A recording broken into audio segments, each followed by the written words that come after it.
perspectives.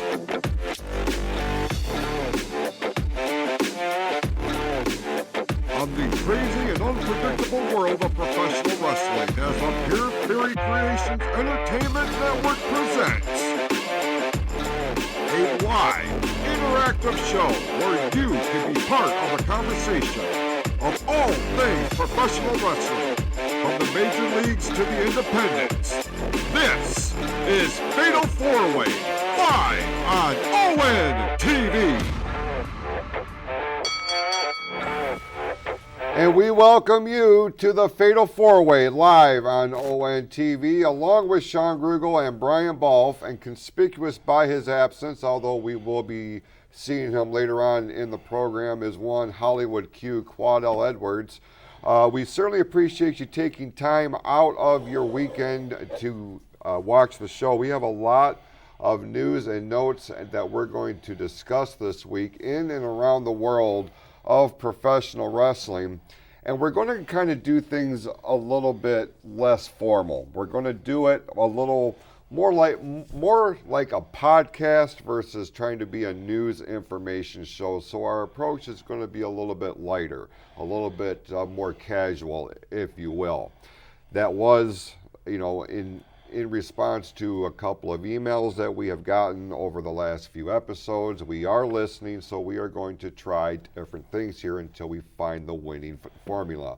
We do appreciate all of your feedback, and we do take it very seriously. So with that being said, we are going to start things off this week by looking at fan heat in and around the business. And what this stems from, gentlemen, is a video was released last week of AEW superstar MJF at a fan signing.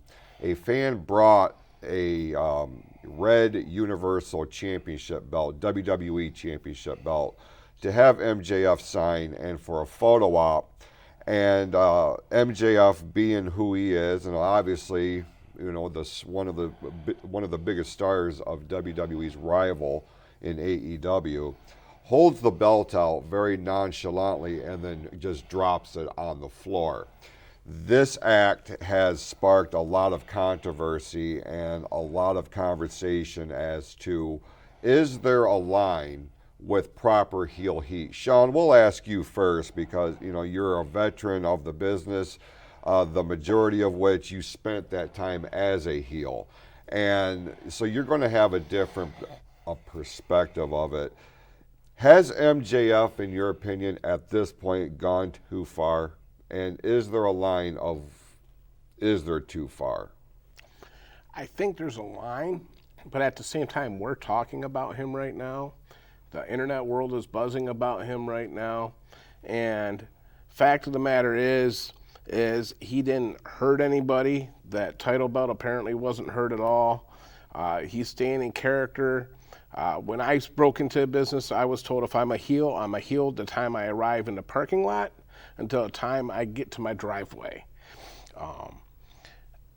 If this was a fan signing where a fan paid money to have his autograph to meet him, obviously they're due some kind of refund at this point, but no, people know what they're getting with MJF. If you don't know what, especially if you're bringing a WWE title belt to the table, right. If you don't already know what you're going to get with MJF, then you probably shouldn't be at a fan signing. Brian, when we talked about this, it started a conversation of maintaining that gimmick outside the realm of the wrestling ring itself or on the duration of a television show. And MJF has been that prime example of what used to be. Back in the day, in the 60s and the 70s and the 80s, like there was a code of conduct, much like what Shawn was saying. But as somebody who has observed it as a fan, if you were in this kid's position, what would have been your takeaway? And do you feel there is a line of decency in real life heel heat? I think the kid's going to walk away feeling like MJF is even more of a heel than he thought beforehand, which is a giant pat on the back for MJF. Like you said, too, he brought a WWE belt for MJF. I'm like, you have to kind of know that you're ribbing in a way, too, and how do you not expect it to come back? But I like that old school heel vibe where they're like yelling at the fans and they're ripping their signs, taking their signs out of their hands and ripping them, dropping them on the floor. Yeah, that kid worked on that sign forever, but when you have your sign over the thing and you're waving it in their face, that's what they're supposed to do. This is what we signed on for, and that's what will keep MJF as one of the best heels going right now. You mentioned the sign thing, and it triggered a memory with me when I'm sorry I triggered you. When I had turned heel, and like we were really on that big heel run as Power Trip, a friend of mine that I worked with brought his son, who was a big fan of mine, of the Basher character, and he spent hours making this sign. And the first thing I did when I walked out, I grabbed it, ripped it, and Genius. dude, you would have thought I ripped that kid's heart in two. How do you feel like as a heel when you see that? Because on one hand, you got to be like, dude, I just killed that. But on the other hand, you're like, I know you. To Right. break a kid's heart like that would be killer as well. Okay, so That's got to be rough, but I mean, like, it was rough, but I was able to stay in character because I had told my buddy ahead of time, look, I am trying to be full-blown heel here, and I need people to really dial into this. If I don't believe it, how am I going to make them believe it, right? And so I told him ahead of time, I was like, you know, if you make it known where I have to single you out, I'm going to single you out, you know what I'm saying? But the sign thing and the look on that kid's face, clearly he did not smarten the kid up at all as to what was happening. And so after the fact, after the show, like the day after, I went over there and I'm like, look, I'm sorry this was part of the show, because like it really bothered him. It's like, but you know, when you come to the show, this is how I'm going to be, you know. So just, I had to smarten them up. the only thing I would say is too far is you got to keep your hands to yourself. Absolutely. You can't be touching them. I wouldn't like go as far as like back in the day you'd see people spit on them. It's like I wouldn't suggest that either. Right. But other than that, Well, you got to remember too. I mean, these kids are making these signs. They're hoping to elicit a response from their favorite wrestlers. You know, I mean, just like you were saying, Jason, it's a matter of being old school. Look what happened when the Iron Sheik and Hacksaw Jim Duggan were in that car accident, and people found out that, oh my God, we have a baby face and a heel traveling together. That's unheard of. Right. You know, that completely peeled back the layers of kayfabe a little bit. And MJF is his character. And that's one thing you got to respect about him in the wrestling business anyway, is the fact that he knows how to keep his character. That kid's going to hate him for the rest of his life. That kid is going to buy a ticket for every show now to see MJF get his butt kicked by somebody. And MJF, just whether a person wants to admit it or not, he scored a fan for life, because that kid's going to love to hate him for as long as he's around. And that is what it's all about. And in a day and age where this business, you know, has to evolve, apparently, you get guys like MJF. Randy Orton is another classic example of guys that have really maintained the foundation of what makes a gimmick work. You know, Orton, you know, for a long time, up until he got in the right frame of mind, he was that polarizing guy. He was the one that was pushing fans and provoking fights. Jericho is another one. Like, there's all kinds of videos of things with Jericho having less than favorable altercations with fans. So I can appreciate that, because while it's in a real life situation, I can also see they are maintaining the heel gimmick, because you're not going to see John Cena do that. You know, even if a guy comes up and jumps in his face, Cena's not going to react, because he is the face of WWE, or at that time he was, So it came across my radar this week, and I was like, oh, well, this is going to be something to talk about. Another thing that come out was this headline about Freddie Prinze Jr. And his challenges of starting a new wrestling organization. And this is not the first time I've heard this. And for anybody who is out of the loop, because a lot of people, they know Freddie Prinze, as the guy that was in... he did last summer. Boys and Girls, I believe, or something along those lines. Summer Catch with Drew Barrymore? Yep. Okay. It's ridiculous we know this amount of movies with him in it, but be that as it may. He was a writer for WWE for quite some time, and has a wrestling podcast. Yep. And WWE actually hired him to host one of their A&E shows in the last year or so. So he has his fingerprints in the business, and it's not the first time that I had heard that he was toying with the idea of starting a new promotion. Right towards the end of the pandemic, he was talking about it, was trying to get Karrion Kross and Bray Wyatt. This is when Triple H had taken over and then immediately re-signed those guys back to WWE. So everything was put on hold. But it gets me to thinking, a couple of weeks ago we talked about WWE ID and how they're kind of recreating their own territory system in a number of aspects. But it makes me wonder, how many more organizations do we really need, Shawn, across the landscape of professional wrestling? And with somebody like a Freddie Prinze at the helm of this thing, would it even be taken seriously? To hear it out loud, I'm just going to put it out there, absolutely not. To me, his startup company is almost like CWN, the Braun Strowman EC3, the Control Your Narrative promotion. Mm-hmm.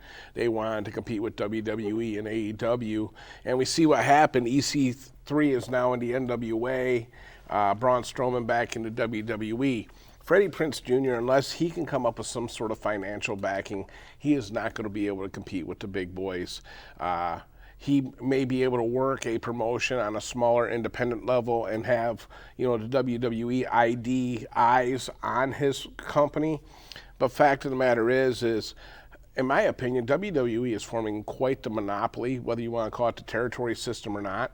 They are going to be able to control who and what comes into WWE and who goes elsewhere with this ID program. Mm-hmm. I think it's a smart move on their part. I think it is a strong blow and message to AEW.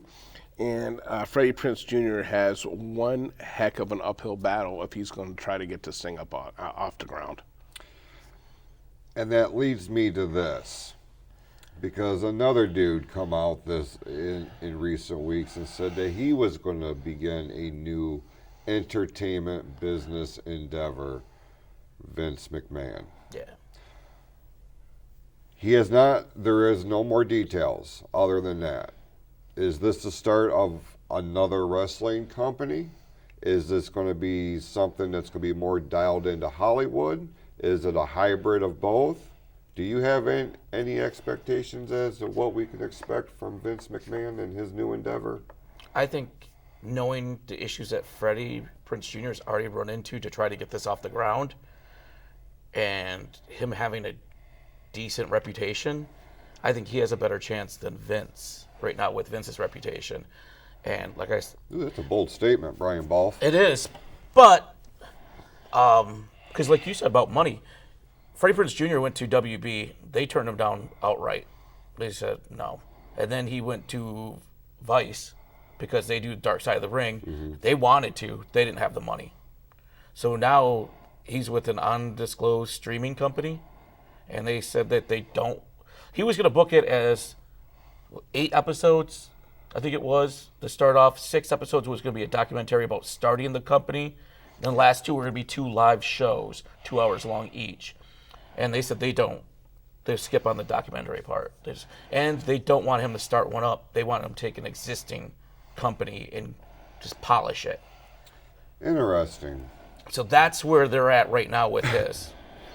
So Vince, like, if he's going and shooting down. Vince has a little bit more prestige in, I created WWE and basically monopolized all of pro wrestling, but everyone's like, no one wants to get next to that and all those allegations. And I mean, Brock can't even get on TV. Right. And he's not even the main part of that suit. I'm just there thinking to myself, I hear Vince now. It's the return of the WBF. That's some good stuff right there, Jason. Jeff Hosky. But what about the monopoly? They did that in England, and it killed most promotions and forced quite a few wrestlers to be put on the shelf. Talking about WWEID, I would assume. Okay. But we have to look at who's kind of steering the ship here. Right. You're looking at Paul Levesque. And Shawn Michaels, and you're talking about two guys that, even though they are in the cusp of the evolution of the business, they are still old school guys at heart, and that is the mentality that they bring to what they're doing now, and why WWE, for most accounts, are firing on all cylinders. They're not going to put this much stock, this much time into this program and not have it work. They know what the hell they're doing. This is not Vince McMahon. This is not an out of touch old. I talked about this on the Sports Reel podcast with Tim Sheridan in relation to Jerry Jones, and I compared him to Vince McMahon, and it was this. Vince will be remembered as the guy who revolutionized the entire business. You cannot love him or hate him. You cannot argue the fact of what the dude has done for professional wrestling as a whole. Fact.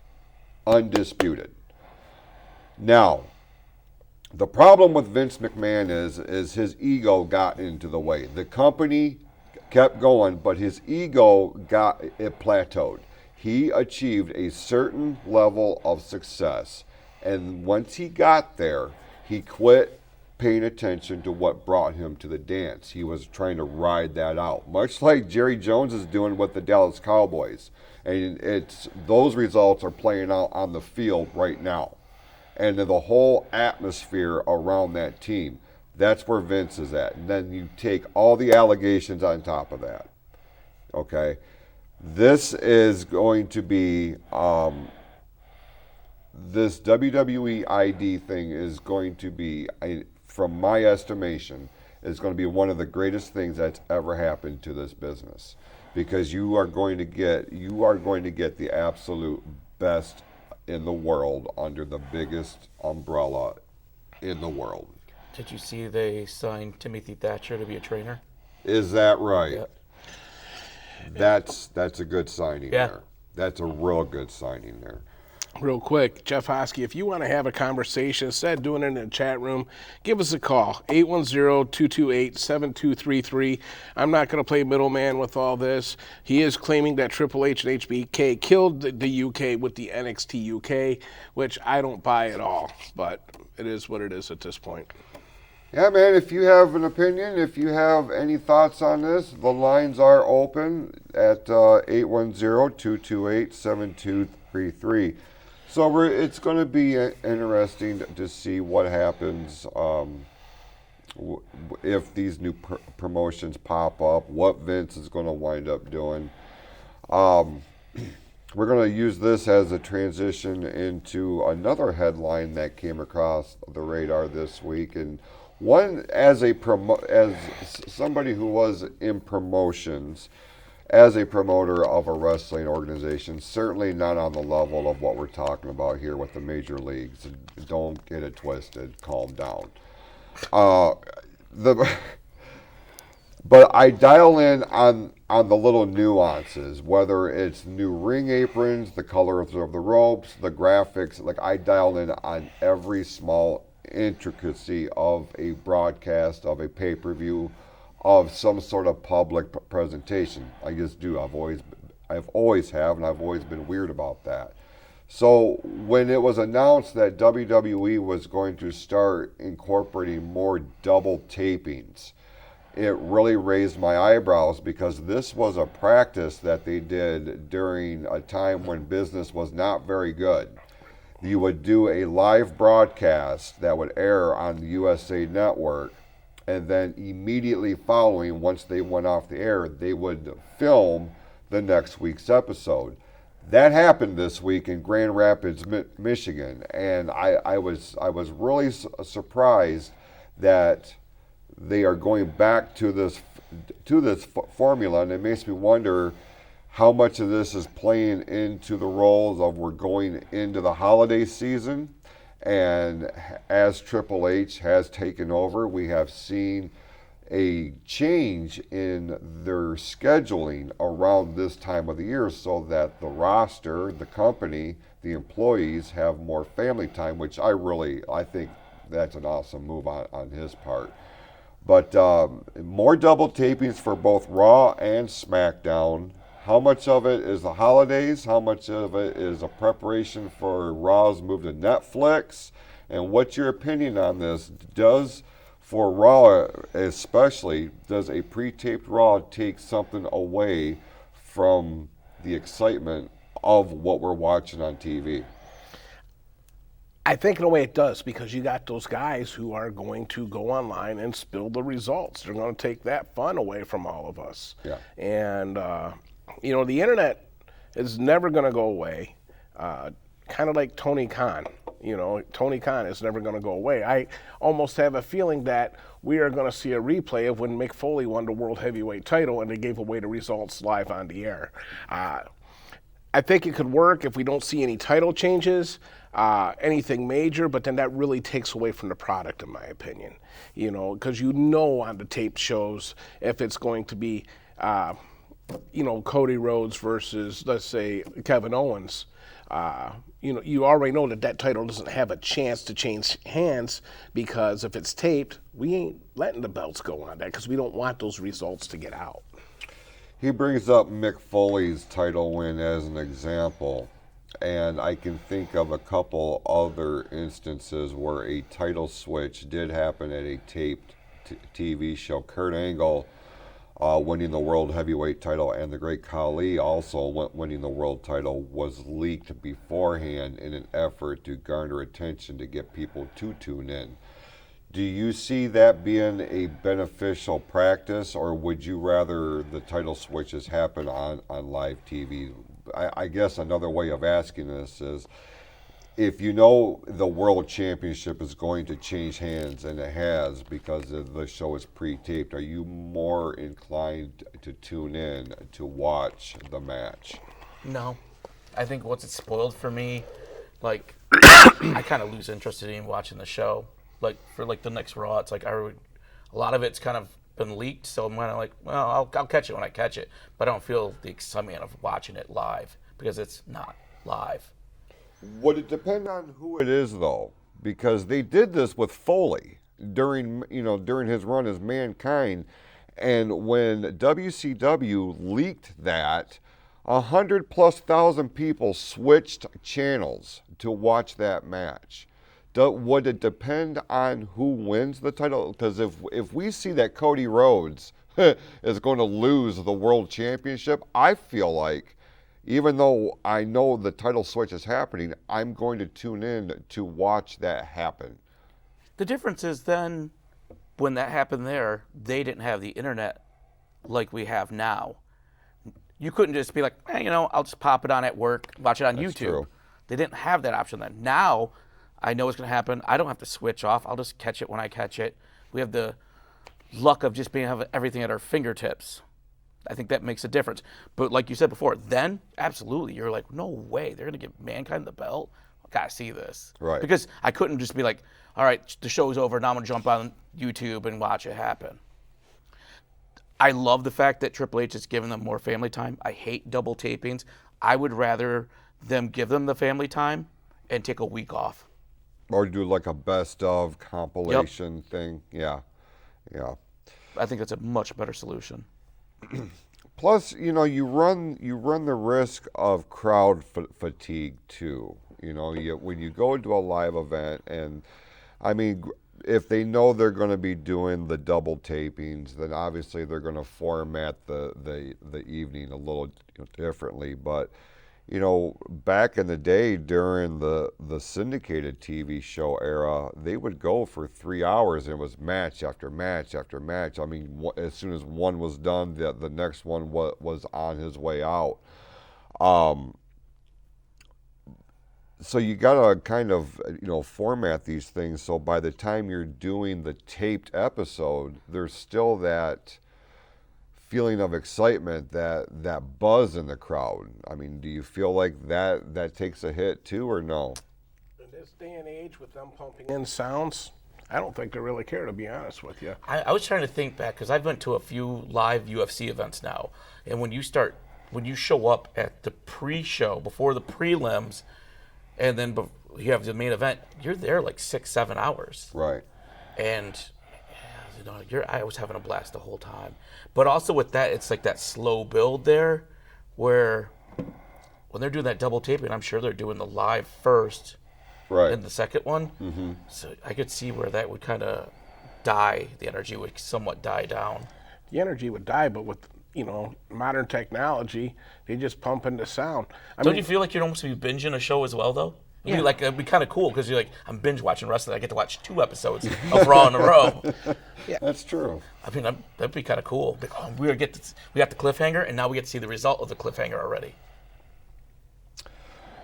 Well, as we make the transition from the TV tapings and things of this nature, we are going to be focusing on the Survivor Series in just a moment. But before we do, there's been a lot of wonder, a lot of anticipation as to what John Cena's retirement tour is going to look like, and he did make the announcement. He is going to be at the Royal Rumble in Indianapolis. He did not say whether he was in the Rumble match or if he's going to be on the card itself. What does this do for ticket sales in Indianapolis here, Brian? Do you think the announcement of Cena's involvement is on the level where they need to make? I mean, obviously he's going to be on this retirement tour. He's going to be on the majority of the pay-per-views. Would you rather see Cena in the Rumble match itself or in a singles match on the undercard? Man, I feel like when we see him in the Rumble, there's a good chance he might win it. Right. So that, I don't want to really... Man, this is where fantasy booking starts to come into play. It does. It gets a little... It's like... Because on one hand, I want to see Cena break the record, Flair's record. Mm-hmm. Same. Do I want to see him win the Royal Rumble and do it? I'm not really opposed. I'm not really for it. I don't think it's going to push the sales because I think the sales are going to be great anyways. Mm-hmm. Yeah, throw him in there. Let him win it. I'm not even a Cena fan. Give him everything in this last year. With a Royal Rumble win, that would put him with Steve Austin as the only 3-time winner of the Royal Rumble. If you've got the book here, Shawn, what do you do with John Cena at the Royal Rumble? It's simple. They've already spoiled Gunther, in my opinion. So, and give me 1 second. I see the look. But they put Cody Rhodes over him at Crown Jewel. Right. Okay, so Cody is the stronger champion at this point. This is, he's got the ring, blah, blah, blah. And I know we're supposed to do the Men in Black flashy thing where none of this coincides with one another. You're supposed to forget all about it. The fact of the matter is who else is going to take Cody's title? It's got to be John Cena, because I can see it right now. John Cena goes over in the Rumble. He goes over on Cody. At the end of the year, he retires the belt. And a quick timeout. I do want to say, I feel like if we flash back, I said instead of a giant belt for Crown Jewel, they should have a ring or something. Yeah. They were listening to you. And then they showed up the next day with that ring, and I was like, I feel like I said that. They're tuning in here on ON TV, and we certainly appreciate everybody that tunes in here. All right, let's switch our gears real quick to the Survivor Series, and we are going to focus on that here this week because the way our bi-weekly schedule works out, this would put us on Black Friday. Well, clearly that is a holiday weekend, and we will not be on the air on November the 29th. So we are going to focus on the two matches real quick that have been announced for the Survivor Series on November the 30th from Vancouver, British Columbia, Canada. We called this months ago. It was going to be the Civil War within the bloodline. That is what we're getting with a little bit of a twist in it. We've got Roman Reigns, the reunited Usos, and Sami Zayn, and a fifth member to be announced against Solo Sikoa, Jacob Fatu, Tama Tonga, and Tonga Loa, and another member on their side. Obviously, the big questions is who is going to fill these spots. I'll let Mr. Bolf go first on this one. Are we spoilers? I mean, it's all over. But everyone's. This is with the double tapings. So yeah, if we're spoiler alert, you have Seth Rollins and Bronson Reed joining each side, which I think is a terrible idea. I think they should have kept it 4-on-4. There's no reason to force it to be the fifth people. Just add in this. If you wanted to do that, you could have that as a separate match. You could have Rollins versus Bronson Reed. On there, we've seen it over and over again already at this point. I kind of figured that with the Survivor Series being the show itself, that they would have had something of a blow-off match with Rollins and Reed with the months of build-up that they've been doing here. But I understand on paper, there's backstory with Rollins and Roman. Reed kind of just fits the look on the other side. I think Reed's going to be amazing looking in a War Games match. Yeah. Are we going to see him do that dive thing off of one of those cages? And if he is, I don't want to be the person taking that spot. No. And are we going to see Zilla Fatu and what's the other guy's name? Tonga? Yeah. Well, isn't there another guy they just signed too? Hukilo or something like that? I think that guy they were keeping in NXT for Are a bit, they? though, they said. And then where's The Rock going to play into this as well? That's the other thing, because now you're starting to get these low-key headlines. Well, he's not available for this show. He's not available for this. He's not going to be in Las Vegas for Mania. Then what the hell are we doing right now? What was the whole point of him walking out at the end of Bad Blood? Like, are they trying to swerve us here? How does he fit in? I can't complain that they're actually keeping us guessing. Right. Because for a while there, everything was like, well, we could easily nail all 5 of these picks. Yep. Right. No, you're absolutely right. On the surface, though, as this match is laid out, who walks away? Who wins this? Is it Roman's team or is it Solo's team? Who gets the win? Man, I don't know. I feel like... So the last time it was Bloodline 2.0, so do we go OG Bloodline this time? Keep going back and forth until we finally do get that Rock drop in? I'm going to say it's going to be the new Bloodline with the Sami Zayn turn. They've already laid the groundwork for it. Oh, yeah, I can totally see that. I'm curious if the only reason to have Rollins and Bronson Reed in this is if it ties somewhere into the story or the finish. Okay. Because what happens if one of those pin each other? Then really the Bloodline matchup really wasn't anything. Right. Right. Like it was just a match between those two. I was going to say, like you said in the beginning, though, it's silly to incorporate those two into this match. It really is. It doesn't make any sense. Even given the history of Roman and Seth, right now it should be the Men in Black Blinky thing. We should forget about that and let Bronson and Seth fight it out on their own terms.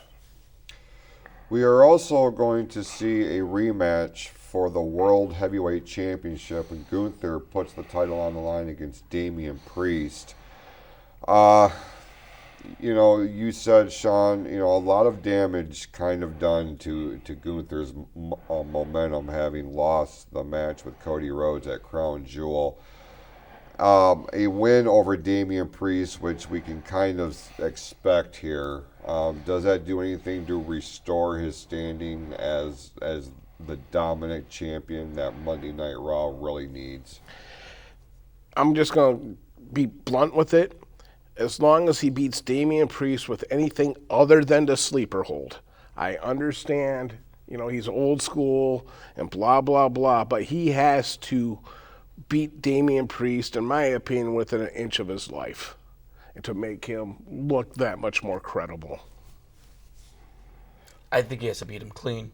Yeah. Seeing the first one wasn't a clean victory, I think it's very important that he beats him clean in this one. Unfortunately, I think we're going to see Gunther I think he's going to have quite a few losses. I won't say quite a few. I think he's going to suffer a lot of losses next year. I don't think we're going to see the dominant Gunther for a couple of years yet. Because I just think we have too much talent at the top right now. And they're like, you're going to be our guy.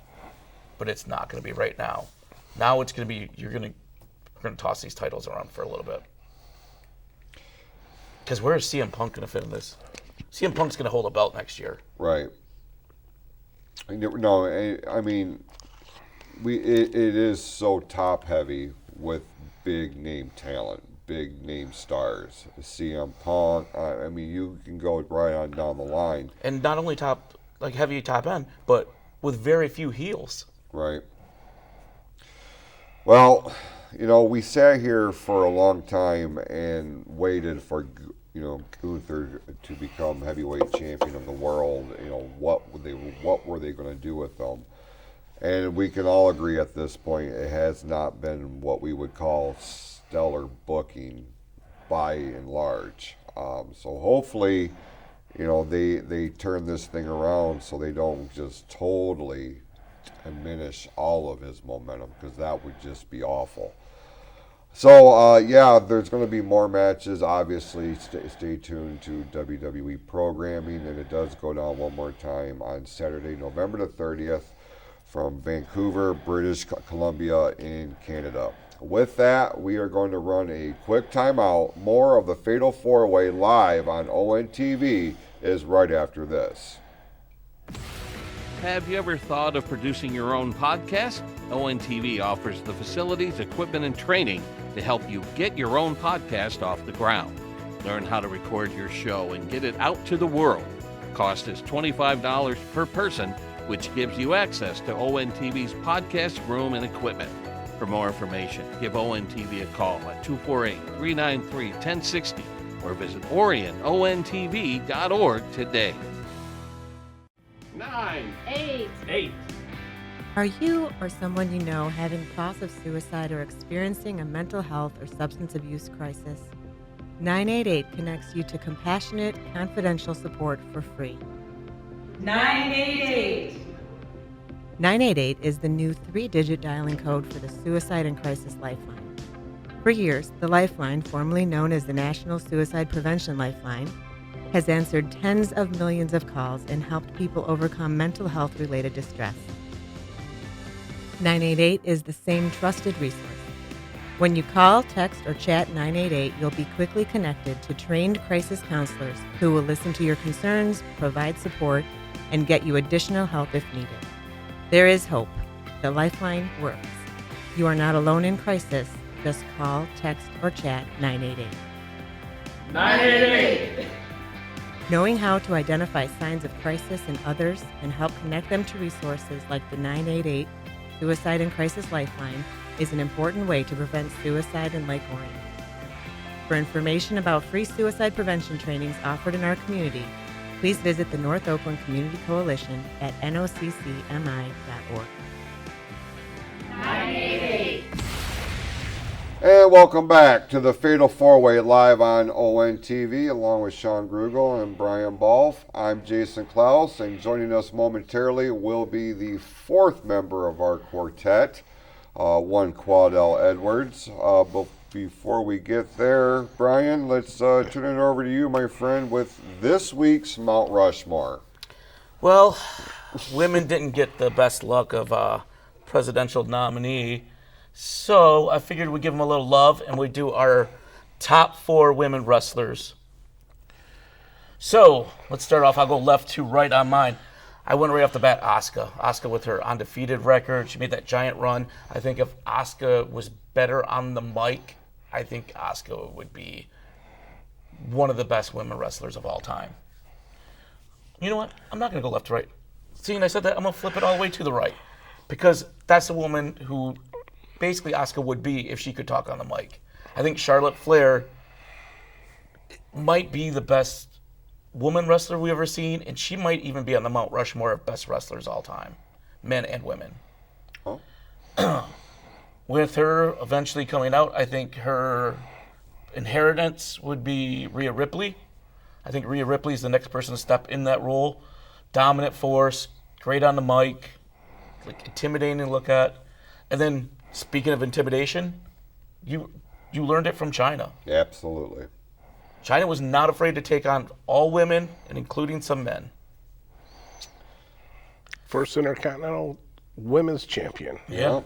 Yeah, she was a trailblazer for a lot of reasons, man. So, in the grand scheme of things, like, she's going to be on the ultimate Mount Rushmore. She has to be. Yeah. All right, that's a very, very good lineup, Brian. But let's look at Shawn's Mount Rushmore real quick. Well, obviously I had to go with China too. I mean, just a groundbreaker. Like I said, first women's Intercontinental Champion. Then we go to Luna Vachon.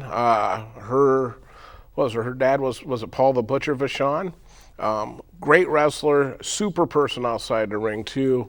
But I just, maybe she wasn't the greatest women's wrestler of all time, but I think she was severely held back because she was there in an era where there wasn't a whole lot of women wrestlers for her to compete with. I think her potential was unlimited. They just didn't give her the right opportunities to be able to do what she does. Real quick, with a look like that, we look at her, we're like, she had to have been a heel. She could never win face like that. But yet, if you look at Rhea Ripley, she basically is that look, but is a face currently. Mm-hmm. Well, Is it a sign of the times? she was a face for a short while like that. Was she? With the oddities. Yeah. Oh, yeah. It was a short time. Yeah, because it didn't work. Yeah, Didn't work. Well, you forgot about the oddities. So. Now, of course, we got sensational Sherry Martel, probably one of my biggest childhood crushes when it came to the wrestling business, next to Miss Elizabeth. Great wrestler, great manager for Shawn Michaels. I mean, she encompassed everything. Macho King Randy Savage. Oh, absolutely. And then, of course, Mickie James. And that's just personal for me because I am still in love with Mickie James to this day. And I'm just going to leave it alone at that. Sorry, Sharon, but that's my hall pass. All right, let's pull mine up here real quick. I went with China, obviously. And I focused a little bit with my next one on the future. Bianca Belair, we have not seen the best of yet. No. I don't believe. I think she's being hindered right now. Yeah, absolutely, she has been. Hindered, hell, she's got an anchor attached to her rear end. She's going to be somebody special. In 5 years' time, we're going to be very much putting Bianca on at the actual ultimate Mount Rushmore for a lot of reasons. The one that really set the trail is the fabulous Moolah, and I realize she's polarizing, she's controversial, but in multiple eras, for 50 years, she was the women's champion of professional wrestling, and a pivotal, part for that demographic during the rock and wrestling era. So, and the ultimate heel, she laid the blueprint for being a heel witch. You're right. I kept it PG.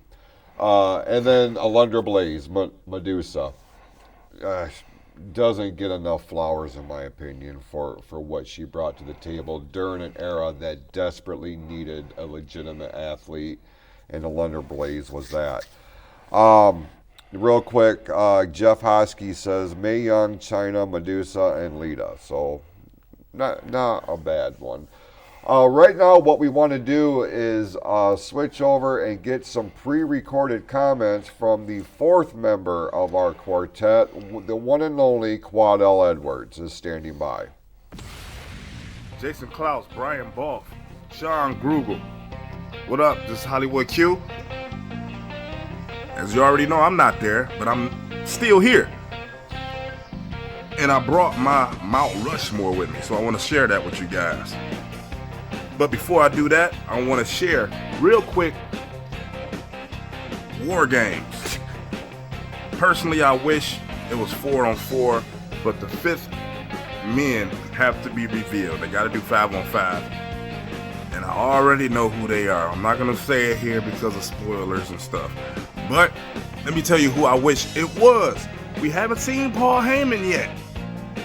And I'm not saying Paul Heyman is going to be the fifth guy, but if Paul Heyman show up, he got friends. And I want Paul Heyman to show up and say, you know what, I can call in a favor from my real close friend CM Punk to be the fifth guy. CM Punk loves Paul. But on the other side, we got Solo, who has The Rock in his back pocket. You're talking about a real War Games battle. That's the way to do it. 8 minutes later. The whole Sami Zayn thing can lead to Kevin Owens versus Sami Zayn at WrestleMania. I mean, you got all kind of ways that you can really split this up. But anyway, my Mount Rushmore. Greatest women wrestler of all time, in my opinion. I'm going to kick it off with the one who should be on everybody's list, Charlotte Flair. At the end of the day, I honestly believe that Charlotte Flair could be the greatest woman wrestler of all time. Number 2, Mickie James. Very underrated talent, if you ask me, even though she's been at the mountaintop. She's been at WrestleMania. But recently, she hasn't really gotten her flowers, so I want to say Mickie James.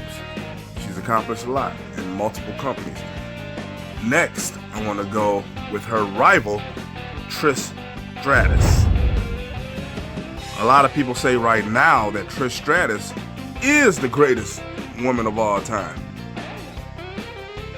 But I want to add who could top that. And this might be a controversial take if you ask certain people, but I'm going to say Rhea Ripley. Unpopular opinion, Rhea Ripley is going to be greater than Chyna. When you think back of when it comes to matches, when you say Chyna, what matches really stand out? Chyna was before her time. But Rhea Ripley is right at her time, and she's going to benefit from that competition. All right, fellas. Y'all be easy. I'm in the comments. I'm going to holler at y'all anyway. I'm out. We certainly appreciate that from Quad L. Edwards. Hopefully, the next time that we're here in the studio in Lake Orion, all 4 of us will be here at one time. So that would be cool. That'd be a nice Real change quick, of while pace. we're still here in Mount Rushmore, I just want to pop a question, you guys. No. No, it doesn't matter. I'm doing it anyways. Okay. Bayley might be one of the most decorated women wrestlers of all time. Mm-hmm. She did not make any of our list. Why do you think that is? Because of the way she's booked. Absolutely. I agree 100%. She won't be remembered for any of her title runs just because of the way that she was booked. And it's unfortunate. It really is. She's one of those low-key victims in the way the business has evolved. When it comes to like wins and titles, I don't know if anybody comes close. No, she has more than carved out a Hall of Fame career. the talent alone, she should be a focal point on SmackDown. She should be one of the faces of WWE. She's got all the tools, but it is the way that she has been booked and why she will not be on Mount Rushmores and why she's going to be one of those people. Oh, damn, yeah, that was Bailey. You know, God, I wonder whatever happened to her. You know, that part sucks because you know she's one of those, man, like she puts everything she's got into this. You see it with everything they throw at her. Just her whole aura, man, like it is undeniable, and it's a great question. I know, good thing I asked it. Yeah. Glad you didn't say Mercedes Moné. No. Shawn, let's go over to you with shooting the ropes real quick here. Okay, shooting the ropes. I gave this a little bit of thought, and I got to thinking about what is missing from wrestling anymore. And Q brought it up earlier. Where's Paul Heyman at? You know, where are the managers at? As far as I'm concerned, managers are a lost art. Right now, MVP is in AEW doing his thing with the Hurt Syndicate, and it's great, but it's still a WWE product as far as I'm concerned. I think MVP is going to be a great manager. Who else you got over there? Prince Nana, the guy's only over there for himself to get over his Nana dance or whatever the heck he calls that. He doesn't do nothing for Swerve Strickland as far as I'm concerned. And then you have, was it Alex Abrahantes or something like that? He comes out with Penta and, you know, all the Mexican wrestlers, all the luchadors.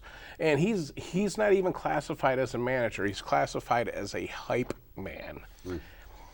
So we were talking about Gunther earlier, and Brian disagreed with me, which, you know, if you watch the shows, happens a lot. Yeah, it's not a surprise. But I look at Gunther and I think, what's missing from Gunther? And I think he could benefit from a manager. And it's not because he lacks anything in the ring. It's not because he's not very good on a microphone. He just has that dry personality that I think if you had someone like a Bobby Heenan or a luscious Johnny Valiant or even, I don't want to say Jimmy Hart because Jimmy Hart is a far cry from what Gunther would be. But, excuse me.